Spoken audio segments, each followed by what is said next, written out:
ఢిల్లీలోని బీజేపీ ప్రధాన కార్యాలయంలో పార్టీ హైకమాండ్ కోర్ గ్రూప్ సమావేశం జరిగింది. సమావేశానికి ఏపీ బీజేపీ చీఫ్ పురంధేశ్వరి, మాజీ చీఫ్ సోము వీర్రాజు హాజరై ఏపీలో బీజేపీ తరపున 175 అసెంబ్లీ, 25 లోక్సభ నియోజకవర్గాల్లో పోటీ చేసే అభ్యర్థుల జాబితాపై చర్చించారు. జాబితాపై ఏ నిర్ణయం తీసుకోకుండానే సమావేశం అసంపూర్తిగా ముగిసింది. అర్ధరాత్రి దాకా సాగిన చర్చల తర్వాత పురంధేశ్వరి, సోము వీర్రాజు చర్చల వివరాలు తెలిపారు. మరోసారి సమావేశం కావాలని నిర్ణయించామన్నారు. మరోవైపు టీడీపీ అధ్యక్షుడు నారా చంద్రబాబు నాయుడు ఓ ప్రైవేట్ ఛానల్ కార్యక్రమంలో పాల్గొనేందుకు హస్తినా వెళుతున్నారు. ప్రస్తుతానికి ఆయనకు బీజేపీ హైకమాండ్ నుంచి ఇంకా ఎలాంటి అపాయింట్మెంట్ ఫిక్స్ అవ్వలేదని తెలిసింది. అయితే ఆఖరు క్షణంలో బీజేపీ హైకమాండ్ నుంచి చంద్రబాబుకు పిలుపు రావచ్చని సమాచారం.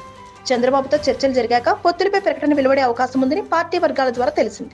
సాయంత్రం 4 గంటలకు చంద్రబాబు నాయుడు హైదరాబాద్ నుంచి ఢిల్లీ వెళ్లనున్నారు. ఇదే సమయంలో అపాయింట్మెంట్ ఫిక్స్ అయితే బీజేపీ పెద్దలను టీడీపీ అధినేత కలవనున్నట్లు తెలుస్తోంది.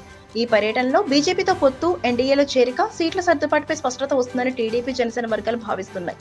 దీంతో పాటు బీజేపీ అభ్యర్థుల జాబితాపైన ఓ స్పష్టత వచ్చే అవకాశం ఉందని పేర్కొంటున్నారు.